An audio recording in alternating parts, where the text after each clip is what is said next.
Bu il xaricdə ali təhsil almış 834 nəfərin diplomu ölkədə tanınmayıb. Bunu Təhsildə Keyfiyyət Təminatı Agentliyinin İdarə Heyətinin sədri Tural Əhmədov deyib.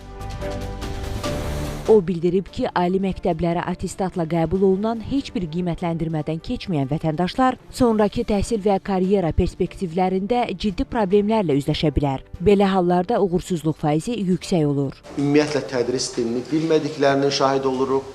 Kvalifikasiyasından irəli gələrək bəzən ixtisasının adını deyə bilmir.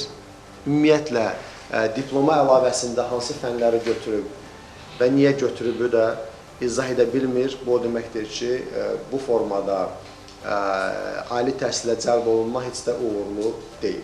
Tural Əhmədovun sözlərinə görə uğursuz nəticələrin əsas hissəsi Rusiya və Gürcüstanın ali təhsil müəssisələrinin məzunlarının payına düşür. Hüquqşünaslıq üzrə Dövlət İmtahan Mərkəzinin peşə tanınması imtahanında yalnız 30% nəticə əldə olunub. İbtidai sinif müəllimliyi ixtisası üzrə iştirak edən namizədlərin 83% isə uğursuz nəticə əldə edib. Əlində hüquqşünaslıq diplomu olan şəxslərin yalnız 30%-i Dövlət İmtahan Mərkəzi tərəfindən verilən 30 sualdan 15 və daha artığına cavab verə bilir. Mühəndislik və müəllimlik ixtisasları üzrə isə bu təqribən 50%lik müvəffəqiyyət göstəricisidir. Təbii ki, bu da kifayət qədər azdır. Bildirildi ki, xaricdə təhsil almaq istəyənlər akreditasiyasız və lisensiyasız ali təhsil müəssisələrinə müraciət etməməlidirlər. Aytən Fehruz, Samir Qasımov, Xəzər xəbər.